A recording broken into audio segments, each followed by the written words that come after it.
Hey guys, welcome to Inspiration IAS, a well-defined platform for learning various general state topics for UPSC and other state PCS examinations. This is daily news analysis by myself रूपक। यहाँ पे हम आपके लिए लेकर आते हैं the Hindu, Indian express, PIB, Assam Tribune जैसे इंपॉर्टेंट सोर्सेज से डेली करंट अफेयर कंपाइलेशन एक डिटेल्ड एंड कम्प्रिहेंसिव वे में। अगर आप मेरे साथ पर्सनली जुड़ना चाहते हो तो आप फॉलो कर सकते हो मुझे वाया माई इंस्टा टेलीग्राम चैनल @सर रूपक, एंड आप मुझे फॉलो कर सकते हो मेरे ट्विटर हैंडल के जरिए रूपक मजुमदार आपको मिल जाएगा यहाँ पर। इंस्पिरेशन आईएएस आपको प्रोवाइड करता है डेली एमसीक्यूज एंड विश्लेषण जो आप अवेल कर सकते हो by directly visiting our official website www.inspirationis.org। अगर आप हमारे साथ जुड़ना चाहते हो via our social media platforms तो आपको लिंक मिल जाएगा यहाँ पे। अगर आप यूपीएससी या किसी भी स्टेट पीसीएस की तैयारी कर रहे हो तो आप अवेल कर सकते हो हमारे फाउंडेशन कोर्स जो आपको मिलता है online as well as offline mode में in all are active centres at New Delhi, Guwahati, Ranchi, Jammu and Itanagar आपको प्रोवाइड किया जाता है। अपार्ट फ्रॉम फाउंडेशन कोर्स आपको मिलता है dedicated satellite courses and optional papers for political science, optional paper for zoology, geography, anthropology and sociology. Detail जानने के लिए आप कर सकते हो दिए गए फ़ोन नंबर पे कॉन्टैक्ट। नाउ यहाँ पे देखिए सबसे पहला जो इम्पोर्टेंट न्यूज़ है, कुछ इश्यूज रीसर्फेस हुए रिगार्डिंग एग्रीमेंट ऑन एग्रीकल्चर जो है डब्ल्यूटीओ का एग्रीमेंट ऑन एग्रीकल्चर। तो यहाँ पे कुछ इश्यूज हुआ है। बेसिकली हुआ क्या है देखिए, आपका ब्राज़ील, ऑस्ट्रेलिया एंड ग्वाटेमाला ये तीन कंट्री ने एक फाइल किया था कंप्लेन अगेंस्ट इंडिया, एक अपील फाइल किया था बेसिकली जो आपका डिस्प्यूट पैनल है डब्ल्यूटीओ का कि इंडिया का जो sugar and sugar cane product है इसमें जो सपोर्ट डोमेस्टिक सपोर्ट जो सब्सिडीज प्रोवाइड कर रहे हैं इंडिया, वो डब्ल्यूटीओ का जो ग्लोबल ट्रेड नॉर्म से उसके खिलाफ है, इनकंसिस्टेंट है with the global trade norm. तो इसी के चलते एक फाइल किया था कंप्लेन इंडिया के अगेंस्ट में, एंड जो आपका अपील है it went against India. And ऐसे में इंडिया ने फिर जो डिसीजन लिया गया था डिस्प्यूट सेटलमेंट बॉडी के द्वारा, इसके लिए एक अपीलियट ट्रिब्यूनल बैठता है। सो उस ट्रिब्यूनल में इंडिया ने अपना इन्होंने फिर अपील किया to review the decision of that particular जो डिस्प्यूट पैनल था, वहाँ जो डिसीजन लिया गया था उसके अगेंस्ट में एक अपील फाइल किया हुआ है इन दी अपीलियट ट्रिब्यूनल ऑफ डब्ल्यूटीओ। तो बेसिकली यहाँ पे हुआ क्या है देखिए, बेसिकली 2019 में ब्राज़ील, ऑस्ट्रेलिया एंड ग्वाटेमाला इन्होंने इंडिया के खिलाफ एक कंप्लेन दर्ज किया था जो आपका डिस्प्यूट सेटलमेंट मैकेनिज्म है डब्ल्यूटीओ का। इन्होंने कहा कि इंडिया का जो शुगर एंड शुगर किन प्रोडक्ट में जो ये एक्सपोर्ट सब्सिडी प्रोवाइड कर रहे हैं ये ग्लोबल ट्रेड नॉर्म के खिलाफ है, एंड बेसिकली जो आपका एग्रीमेंट ऑन एग्रीकल्चर है डब्ल्यूटीओ का उसके अगेंस्ट में जाता है। मोर ओवर जो है it goes against the agreement on subsidy, countervailing measures and general agreement on trade and tariff जो डब्ल्यूटीओ के डिफरेंट प्रोटेक्टिव मेजर्स है जो ट्रेड को एक open trade and well balanced trade system बनाने के लिए जो मेजर्स है उनके खिलाफ जाता है। फैक्ट्स के लिए मैं आपको बता देता हूं कि जो इंडिया है वो दुनिया भर में सेकेंड लार्जेस्ट प्रोड्यूसर है शुगर का आफ्टर ब्राज़ील। ब्राज़ील जो है they are the leading producer of sugar in the entire world, आपको ये याद रखना है। नाउ यहाँ पे डब्ल्यूटीओ का जो रूलिंग था वो गया इंडिया के खिलाफ। अब उसके बाद इंडिया ने अभी दर्ज की है एक appeal in the appellate tribunal of WTO. Now जहाँ तक एक्सपोर्ट सब्सिडी के बारे में अगर हम बात करें तो देखिए 2019-20 में इंडिया का एक्सपोर्ट सब्सिडी अगर हम पर टन शुगर के बारे में बात करें तो करीब 10,500 के आसपास था, एंड जो एक्सपोर्ट था वो था करीब 5.7 मिलियन टन ऑफ शुगर। अब मैंडेटरी कोटा कितना था, 6 मिलियन टन का मैंडेटरी कोटा था 2019-20 में। अब 2020 का अगर हम बात करें तो गवर्नमेंट ने सब्सिडी अप्रूव किया करीब 3,500 करोड़ का to the sugar mills for the export of 60 lakh ton of sweetener during the ongoing market year of 2021, मतलब जो पास्ट ईयर रहा है, as a part of its effort to help जो आउटस्टैंडिंग ड्यूज है sugar cane farmer का उसको fulfill करने के लिए। सो बेसिकली ये सपोर्टिव मेजर्स गवर्नमेंट प्रोवाइड करते हैं। नाउ एग्रीमेंट ऑन एग्रीकल्चर कहता क्या है एग्जैक्टली, क्यों इंडिया को इंडिया के खिलाफ ये कंप्लेन दर्ज किया गया था। देखिए एग्रीमेंट ऑन एग्रीकल्चर आप बेसिक इकोनॉमिक्स पढ़ते हो तो आपको यहाँ पे पता होगा डब्ल्यूटीओ के कुछ मेजर्स है basically so that we can maintain a balanced trade system throughout the world. अब इसको कंक्लूड किया गया था डब्ल्यूटीओ के द्वारा 1994 में, एंड बेसिकली जो भी ट्रेड बैरियर्स है उनको रिमूव करने के लिए, ट्रांसपेरेंट एक मार्केट एक्सेस बनाने के लिए, ग्लोबल मार्केट को इंटीग्रेट करने के लिए, ये बेसिक जो रिक्वायरमेंट इनको फुलफिल करने के लिए इस एग्रीमेंट को साइन किया गया था। अब इसके अंडर में 3 तरह के सब्सिडी डिवाइड किए गए थे, green box, amber box and blue box. Green box जो होते हैं ये वो सब्सिडीज आ जाते हैं जो ट्रेड को डिस्टॉर्ट नहीं करते हैं। एम्बर बॉक्स जो है इसमें ट्रेड डिस्टॉर्टिंग सब्सिडीज आते हैं एंड इसमें कुछ लिमिट लगा हुआ था कि 5% जो है एग्रीकल्चरल प्रोडक्शन का आप सब्सिडी प्रोवाइड कर सकते हो डेवलप कंट्रीज के लिए, एंड डेवलपिंग कंट्रीज के लिए 10% का। अब जो ये इंडिया के खिलाफ ये जो कह रहे हैं, ये कह रहे हैं कि इंडिया का जो सब्सिडी है वो डी मिनिमस लेवल, मतलब डेवलपिंग कंट्री के लिए जो 10% का मिनिमम लेवल प्रोवाइड किया गया है वो क्रॉस कर रहा है। अब इसके चलते इंडिया जो सब्सिडी प्रोवाइड कर रहे हैं this goes against the agriculture, जो एग्रीमेंट ऑन एग्रीकल्चर का नॉर्म है 10% का, उसको क्रॉस कर रहा है, लिमिट को क्रॉस कर रहे हैं according to this 3 countries. So that is why they have filed a complaint in the dispute resolution जो मैकेनिज्म है WTO का वहाँ पे। सो यहाँ से आता है कंप्लेन 2019 में। तो जो रूलिंग है WTO का ये गया इंडिया के अगेंस्ट में। इन्होंने कहा हाँ ठीक है, इंडिया का जो ये सब्सिडी है ये अगेंस्ट दी ट्रेड नॉर्म जा रहा है। तो इंडिया ने अभी फिर एक अपील दर्ज किया है अपीलिएट बॉडी में कि देखिए आपने जो ये कहा है कि जो हमारे अगेंस्ट में जो आपने ये रूलिंग किया है वो बेसिकली बेसलेस है, इरोनस है, वो उसका कोई बेस नहीं है। सो अगेन आपको ये रिव्यू करना चाहिए। अब यहाँ से आगे हम क्या एक्सपेक्ट कर सकते हैं? अब देखिए पहली बात तो जो अपीलिएट बॉडी है इसमें तो फाइल हो गया है हमारा अपील। अब ऑलरेडी जो अपीलिएट बॉडी है इसमें कोई केसेस चल नहीं रहे हैं फिलहाल, ऑलरेडी कई सारे केसेस उसमें रजिस्टर्ड है, करीब 20 से भी ज़्यादा डिस्प्यूट उसमें पेंडिंग है एंड इसमें नए कोई मेंबर का अपॉइंटमेंट हो नहीं रहा, USA ने ब्लॉक कर रखा है नए अपॉइंटमेंट। इसका मतलब है इंडिया का जो केस है ये अभी अपील जो इंडिया ने दर्ज की है उसको आने में अभी कुछ टाइम लगने वाला है, कुछ साल लगने वाले हैं एंड इवन आफ्टर दैट कुछ टाइम लगेगा हमें जो डिसीजन है वो आने में। और अगर इनकेस जो डिसीजन है अपीलिएट बॉडी का वो इंडिया के अगेंस्ट में जाता है तो इंडिया को जो नॉर्म है उसको मानना पड़ेगा एंड फिर हमें सोचना पड़ेगा कि हम किस तरह से अपने डोमेस्टिक सपोर्ट को चेंज कर सके, ऑल्टर कर सके, हमें कुछ चेंजेस लाने पड़ सकते हैं। So this is the overall issue regarding agreement on agriculture and जो इंडिया का जो ब्राज़ील, ऑस्ट्रेलिया एंड ग्वाटेमाला ने जो केस दर्ज किया था इसके बारे में। नेक्स्ट जो इंपॉर्टेंट न्यूज़ है, पिछले कुछ आपने देखा होगा कुछ टाइम से कंटिन्यूसली प्रोटेस्ट चल रहा है रेसिडेंट डॉक्टर का।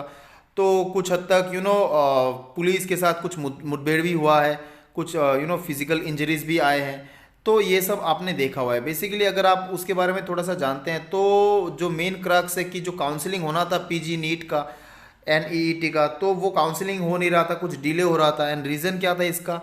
रीज़न ये था कि देखिए कुछ OBC कोटा को लेकर कुछ PIL फाइल किया गया था एंड इसी के चलते जो डिसीजन है वो लिया नहीं जा पा रहा था, तो काउंसलिंग नहीं हो पा रहा था। अब इसी के चलते जो आपका federation of resident doctors association है इसके अंडर में जो स्टूडेंट है ऑल ओवर इंडिया इन्होंने कर दिया प्रोटेस्ट। इन्होंने क्योंकि अब देखिए लेट हो रहा है, डिले हो रहा है काउंसलिंग में, तो इन्होंने कर दिया था प्रोटेस्ट। अब बेस क्या था ये कह रहे हैं ऑलरेडी देखिए जो जो डॉक्टर एंड पेशेंट रेशियो है वो काफ़ी कम है हमारे यहाँ पे, और इस पेंडेमिक के दौरान अगर आप ऐसे काउंसलिंग में देरी करेंगे तो ये जो सिचुएशन है और ख़राब होता जाएगा।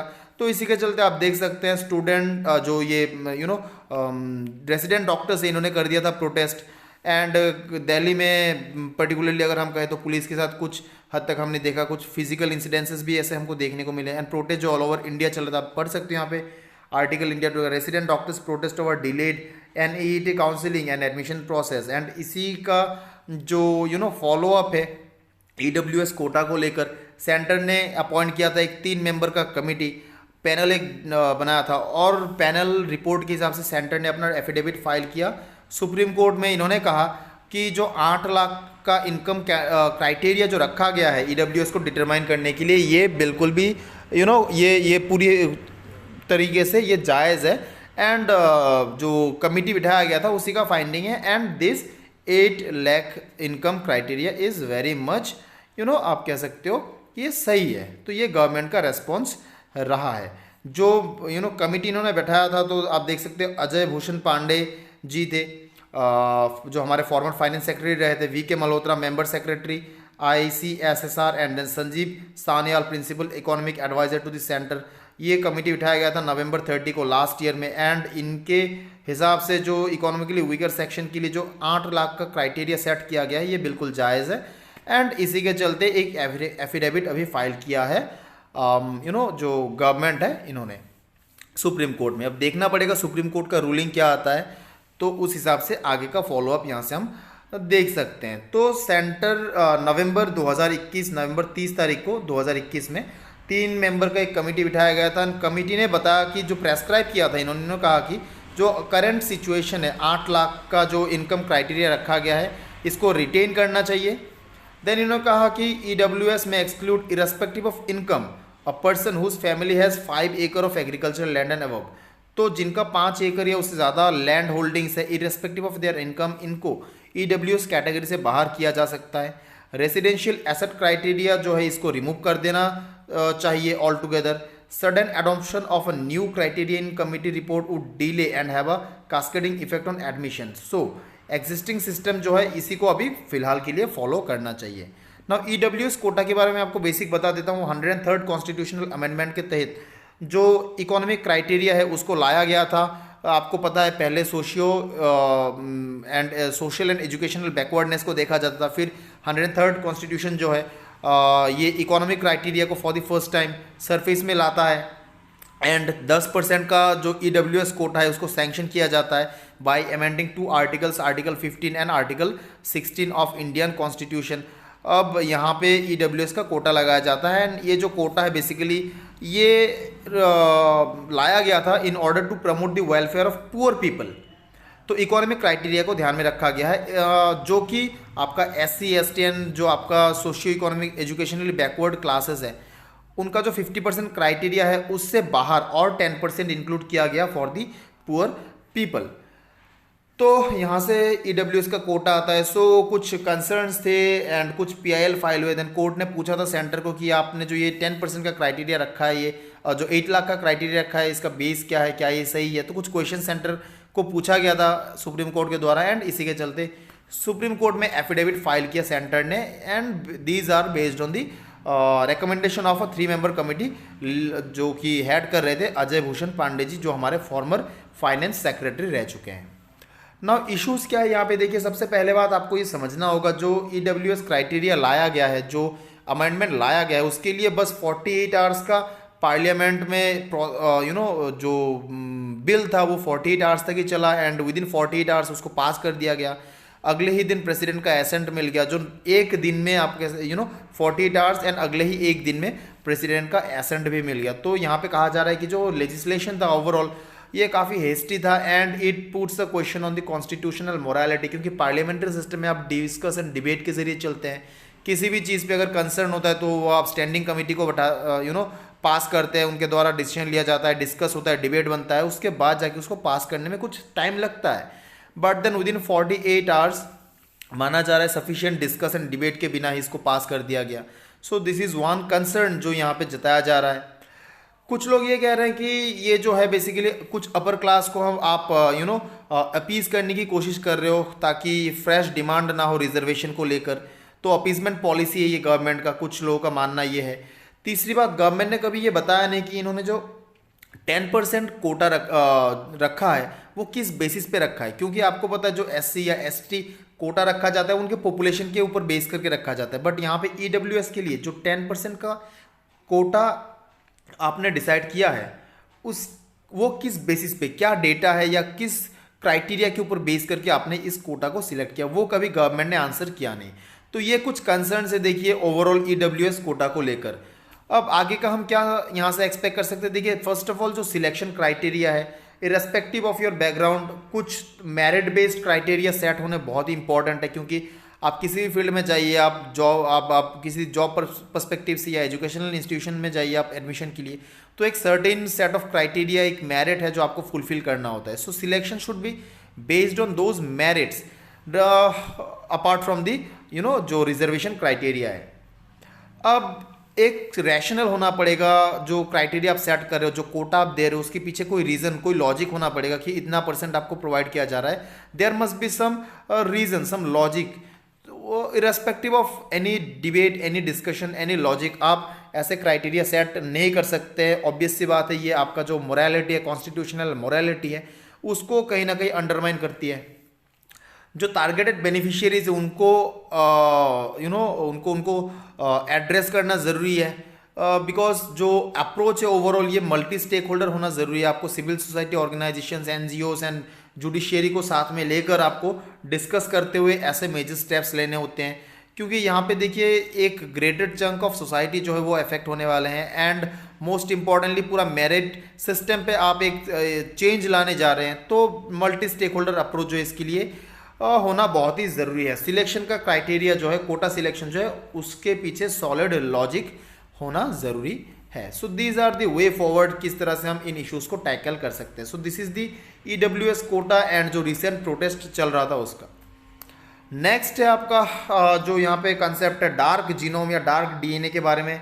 कभी कभी इसको dark matter in biological science के नाम से भी जाना जाता है ना। हम जानेंगे यहाँ पे डार्क जीनोम क्या चीज़ है। देखिए अब रिसेंटली हुआ ये है, बेसिकली कुछ साइंटिस्ट ने ये डिस्कवर किया है यूनिवर्सिटी ऑफ कैम्ब्रिज से कि कुछ डार्क जीनोम होते हैं जो स्किज़ोफ्रेनिया एंड बाइपोलर डिसऑर्डर जैसे जो न्यूरोलॉजिकल डिसऑर्डर्स है, जो आपके नर्वस सिस्टम को अफेक्ट करता है, तो ऐसे डिजीज से रिलेटेड कुछ जीन इन्होंने डिस्कवर किया है एंड इनको कहा जा रहा है डार्क जीनोम, जिनको कभी कभी आप बायोलॉजिकल डार्क मैटर भी कहते हो। अब डार्क जीनोम क्या चीज़ है, देखिए नॉर्मली जो जीन होते हैं ये सारे, अब जीनोम क्या है, देखिए कलेक्शन ऑफ जीन को हम कह देंगे जीनोम। एक किसी भी ऑर्गेनिज्म में जो टोटल कलेक्शन ऑफ जीन है उसको हम जीनोम कहेंगे। नाउ जीन क्या चीज़ है, देखिए अगर आप देखेंगे अपने सेल के अंदर, तो सेल के अंदर आपको न्यूक्लियस मिलेगा, न्यूक्लियस में आपको मिल जाएगा ये क्रोमोसोम।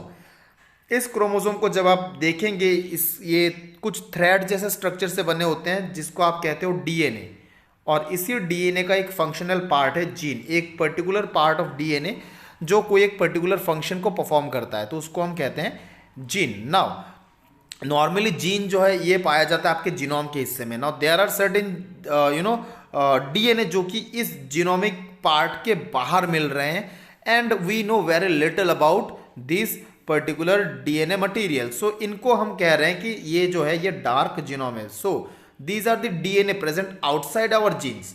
अब इन्हीं को हम डार्क मैटर या बायोलॉजिकल डार्क मैटर या डार्क DNA, डार्क जीनोम कह रहे हैं। अब these genes can not be adequately assembled और aligned using standard short read sequencing techniques. Normally हमारे पास जो सीक्वेंसिंग टैगिंग है, जो टेक्निक्स है, इनके जरिए हम जीन्स को स्टडी करते हैं, बट देन ये जो डार्क DNA या डार्क जीनोम है इनको हम स्टडी नहीं कर सकते यूजिंग आवर स्टैंडर्ड टेक्निक्स जो हम करेंटली कर रहे हैं। अगर आपको थोड़ा बहुत ह्यूमन जीनोम प्रोजेक्ट के बारे में पता है तो आप जानेंगे कि जो हमारा जीन है, ओनली अबाउट 40% ऑफ जीन जो है उनके बारे में, उनके फंक्शन के बारे में हम प्रॉपरली जान पाए हैं।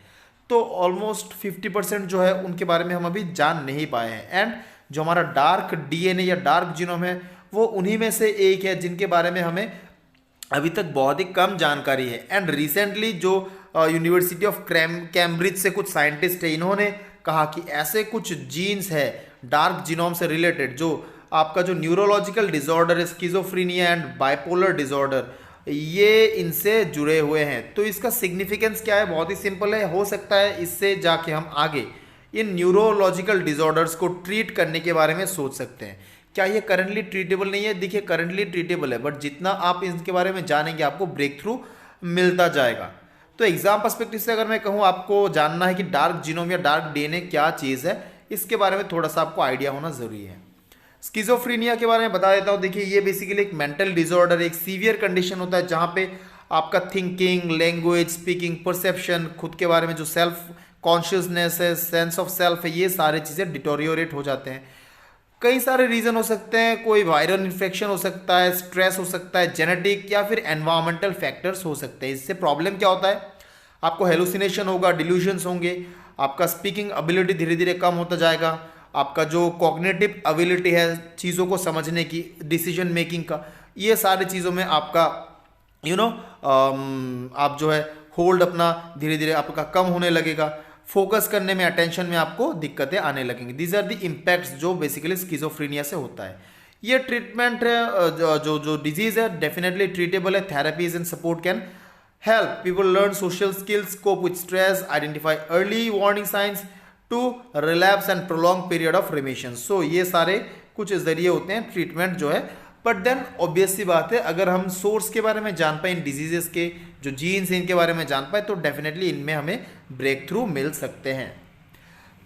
बाइपोलर डिसऑर्डर के बारे में आपको बताता हूं। देखिए, मेंटल डिसऑर्डर या मैनिक डिप्रेशन जिसको आप कहते हो, ये दो तरह के हो सकते हैं, एक यूनिपोलर एक बाइपोलर। दोनों के बीच में बेसिक डिफरेंस यहाँ पे आपको दिया हुआ है। जो कंसिस्टेंटली अगर आप होपलेस या फिर आप डिप्रेस्ड फील कर रहे हो, तो इनको बेसिकली यूनिपोलर डिप्रेशन कहा जाता है।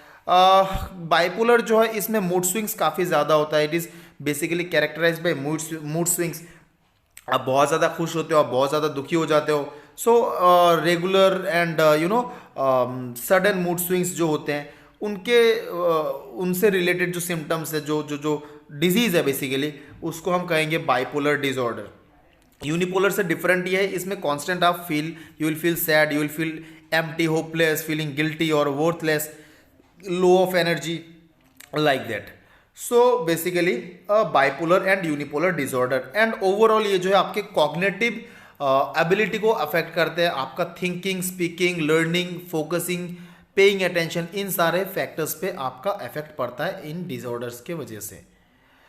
नाउ नेक्स्ट जो इंपॉर्टेंट क्वेश्चन है, देखिए एसबीआई जो आरबीआई है, रिजर्व बैंक ऑफ इंडिया, इन्होंने कंसिक्यूटिवली फिर से एक बार इन्होंने आपका सिस्टमेटिकली इंपॉर्टेंट बैंक के लिस्ट में इंक्लूड किया है SBI, HDFC and ICICI bank को। So all these are included in systematically important banks. Moreover जो एयरटेल पेमेंट बैंक है, इनको शेड्यूल्ड बैंक का स्टेटस दे दिया गया है। शेड्यूल्ड बैंक वो होते हैं जो आरबीआई एक्ट का जो सेकंड शेड्यूल है उनमें इनको दर्ज किया जाता है, तो इनको हम शेड्यूल्ड बैंक के नाम से जानते हैं ना। पहले जो पेमेंट बैंक हुआ करता है एयरटेल पेमेंट बैंक, अभी इसको हम शेड्यूल्ड बैंक के अंडर में पढ़ेंगे। नाउ जो आपका सिस्टमेटिकली इंपॉर्टेंट बैंक है, ये कौन से होते हैं? देखिए, ये वो बैंक है जो बहुत ही लार्ज स्केल में ऑपरेट करते हैं। And basically these are some banks which are very crucial and इनका कोई सब्सटीट्यूट नहीं है। बहुत ही कॉम्प्लेक्सिटी है इनके वर्किंग फेनोमेना है। एंड इन शॉर्ट हम कह सकते हैं, अगर ये बैंक आपके फाइनेंशियल सिस्टम में फेल कर जाते तो आपका टोटल इकोनॉमिक कोलैप्स हो जाएगा। सो इन सारे बैंक्स को सिस्टमेटिकली इंपॉर्टेंट बैंक्स का दर्जा दिया जाता है। आरबीआई जो है कहते हैं लिस्ट बनाता है, इसमें कहते हैं कि जो सिस्टमेटिकली इंपॉर्टेंट बैंक्स है उनको एनलिस्ट किया जाता है। So these are the banks due to their size, cross jurisdictional activities, complexity, lack of substitutability and interconnectedness become systematically important and these are sometimes referred as too big to fail। ये इतने important होते हैं, significant होते हैं कि ये अगर fail हो गए ना तो आपका ओवरऑल इकोनॉमिक एक्टिविटी में आप कह सकते हो कोलैप्स आ जाएगा।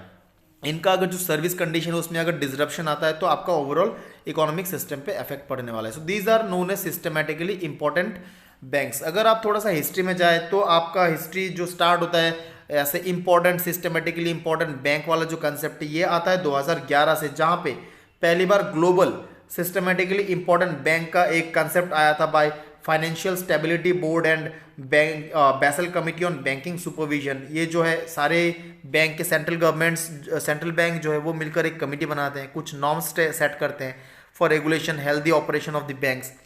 फाइनेंशियल स्टेबिलिटी बोर्ड जो है ये बेसिकली एक इंटरनेशनल बॉडी है जो मॉनिटर करता है, रेकमेंड करता है ग्लोबल फाइनेंशियल सिस्टम के बारे में। 2009 में इस्टेब्लिश किया गया था, इंडिया जो इसका एक मेंबर है। तो एफएसबी एंड बीसीबीएस जो है ये आपस में मिलकर 2011 में ये कंसेप्ट लाते हैं ग्लोबल सिस्टमेटिक इंपॉर्टेंट बैंक्स। फिर बीसीबीएस के अंडर में ही, इनके ही अंडर में डोमेस्टिक जो सिस्टमेटिक इंपॉर्टेंट बैंक इसका कंसेप्ट आता है। पर्टिकुलरली ये डोमेस्टिक लेवल पे काम करते हैं, डोमेस्टिक इकोनॉमी में काम करते हैं एंड इनका जो मॉनिटरिंग होता है वो डोमेस्टिक लेवल पे होता है ना। आरबीआई जो है जो डोमेस्टिक सिस्टमेटिक इंपॉर्टेंट बैंक, इनका गाइडलाइन जो फ्रेमवर्क है वो 2014 से कंटिन्यूसली इशू करते आ रहे हैं। ये जो बैंक है इनका नाम डेजिग्नेट करते हैं, इनको अलग अलग रैंक में रखते हैं। रैंक जब मैं कहता हूँ तो देखिए बेसिकली 5 बकेट होता है सिस्टमेटिकली इंपॉर्टेंट बैंक का। बकेट 1 to बकेट 5, जो 5th बकेट है यहाँ पे सबसे इंपॉर्टेंट बैंक को रखा जाता है एंड कंसेक्यूटिवली डिक्रीजिंग ऑर्डर में जो है आप इनको रख सकते हैं बाकी के बैंक्स को डिपेंडिंग अपॉन देयर जो सिस्टमेटिक इंपॉर्टेंस है in decreasing order. So bucket 1 to bucket 5 होता है एंड बकेट 5 जो है most important ones followed by rest in decreasing order. SBI जो है ये बकेट 3 में रखा गया है एंड HDFC ICICI को बकेट 1 में रखा गया है। सिग्निफिकेंस क्या है कि देखिए किसी बैंक को आप अगर सिस्टमेटिकली इंपॉर्टेंट बैंक कहते हो, सबसे पहली बात है कि आपका इंपॉर्टेंस रिकग्नाइज कर रहा है जो RBI है। आपका जो ऑपरेशंस है वो इतना इंपॉर्टेंट है कि आपका ऑपरेशन अगर कहीं पे भी कोई प्रॉब्लम आती है तो पूरा इकोनॉमी जो है कोलैप्स हो सकता है एंड अकॉर्डिंगली कुछ ऑटोनॉमी इनको प्रोवाइड किया जाता है, फंक्शनल ऑटोनॉमी, एंड इनमें अगर कोई स्ट्रेस देखा जाए तो उनको एडिक्वेट सपोर्टिव मेजर्स भी दिया जाता है। सो कहा जा सकता है कि इनका स्मूथ फंक्शनिंग जो है उसमें ज़्यादा फोकस किया जाता है। नेक्स्ट जो इंपॉर्टेंट न्यूज़ है, national education alliance for technology 3.0 इसको लॉन्च किया है मिनिस्ट्री ऑफ एजुकेशन ने। साथ ही इन्होंने एक टेक्निकल बुक भी प्रेस्क्राइब किया है, लॉन्च किया है, जो कि प्रेस्क्राइब किया गया था by the council for technical education, all India council for technical education. So आप देख सकते हो यहाँ पे आर्टिकल है, जो प्रधान जी है हमारे मिनिस्ट्री ऑफ एजुकेशन का जो मिनिस्टर है, इन्होंने नीट 3.0 लॉन्च किया है एंड बेसिकली जो best develop tech ed tech solution education technological solutions को प्रोवाइड करने के लिए। जानेंगे इसके बारे में डिटेल में। देखिए national educational alliance for technology ये क्या चीज़ है, बेसिकली आप इसको सिंपली समझिए, कुछ प्राइवेट एंटिटीज होते हैं, कुछ गवर्नमेंट, एक गवर्नमेंट एंटिटी होता है। जो गवर्नमेंट एंटिटी है it is basically all India council for technical education and private entity जो है 50 से भी ज़्यादा ऐसे एजुकेशन टेक्नोलॉजी कंपनीज है जो कि गवर्नमेंट को, यानी कि जो आपका AICTE है, इनको कुछ ऐसे टेक सोल्यूशंस प्रोवाइड करते हैं एंड कुछ ऐसे प्लेटफॉर्म प्रोवाइड करते हैं जिसका बेसिक ऑब्जेक्टिव रहता है कि जो टेक्नोलॉजिकल सोल्यूशन है वो लाया जाए एजुकेशन सेक्टर में, एम्प्लॉयबिलिटी को बढ़ाया जाए एंड जो यूथ है इनको सिंगल प्लेटफॉर्म मिल जाए ताकि वहाँ पे वो अपने सारे जो टेक्निकल लर्निंग से उनको फुलफिल कर सके। So use of best develop technological solutions in educational sector to enhance employability of youth on a single platform for learners convenience. अब गवर्नमेंट क्या करती है, गवर्नमेंट जो है किसी प्राइवेट टेक कंपनी को ये प्रोवाइड करता है एंड ऐसे 100 से भी ज़्यादा मॉड्यूल्स ऑलरेडी डिज़ाइन किया गया है, 50 से भी लगभग 50 ऐसे एजुकेशन टेक्निकल कंपनीज के द्वारा। नाउ यहाँ पे होता है क्या, देखिए artificial intelligence based personalised and customised learning experience provide करता है आपका ये solution for better learning outcomes and skill development in the niche areas. So dedicated इनका मॉड्यूल्स रहता है एंड इन्हीं मॉड्यूल्स के अंतर्गत ये कोर्स डिज़ाइन करते हैं, जो कंपनीज होते हैं ये कोर्स डिज़ाइन करते हैं end user friendly, learner friendly एक एनवायरनमेंट प्रोवाइड किया जाता है। All India council for technical education जो है ये एक एपेक्स बॉडी है नेशनल लेवल पे, जो एजुकेशन रिलेटेड जो एस्पेक्ट इनको सर्वे करता है, मॉनिटर करती है, रिकमेंड करते हैं गवर्नमेंट को। इसको एस्टेब्लिश किया गया था 1945 में। अब जो आपका नीट 1.0 है ये आया था 2020 में एंड नीट 2.0 जो आया था ये आया फरवरी 2021 में। तब उस वक्त मिनिस्ट्री ऑफ MHRD हुआ करता है, human resource and development. Currently it is known as ministry of education. So it comes under ministry of education. Holistic development, employability बढ़ाना and user friendly learning environment for technical education. So this is all about national educational alliance for technology, technological education को बढ़ावा देने के लिए। So this is the overall analysis of this video. I hope this is very much clear for you. Thank you very much. Thanks a lot.